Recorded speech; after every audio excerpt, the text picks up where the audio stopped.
First up tonight, that scam. It's one that we need to tell you about, a new one in southern Colorado, and this one involves crooks calling about your utility bill. Colorado Springs utilities say they have had at least 25 calls about scammers demanding payment in just the last 3 days. This comes after we told you about a different scam last night.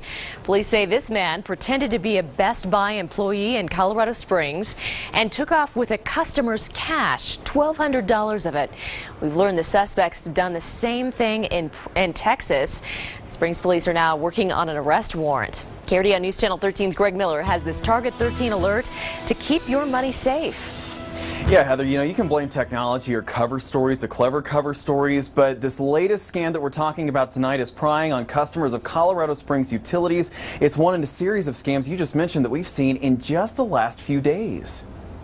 Brittany Amador has received strange phone calls before. They couldn't tell me the company they worked for. They couldn't tell me who they were working for. The Army vet even fell victim to a jewelry scam once herself.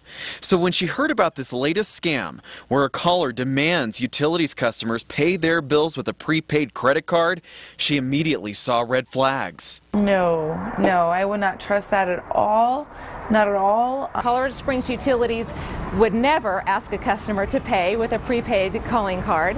These certainly aren't the first cases ever heard of scamming by phone, and the rate of scams across the board is on the rise. He showed me the paper. Last month, a Colorado Springs woman was approached by a man who claimed to be a utility worker. He and another man came into her house pretending to do repair work, but stole $14,000 in jewelry. Not do it for anybody. You never let anybody, no matter how good it looks, call the company. And this week, police say a man who goes by the name of Roy has offered discounts for tech products if they paid in cash. But police say he leaves before delivery. Heart dropped.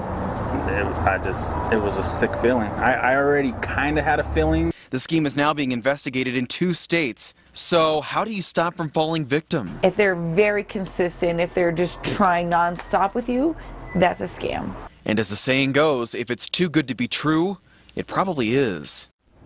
Now again, police tell us that background research on any kind of a company, it is so critical in cases like that. Do your homework. In the case of the utilities incidents, you can always go online to check your account, make sure that you aren't behind on any payments. You can also call their numbers to double check what your current status is with that bill. But again, check with these companies, make sure that all of your bills are paid on time. And again, if it sounds too good to be true, it probably is. Live in the Springs, Greg Miller, KRDO News Channel 13. All right, Greg, thank you. Good advice.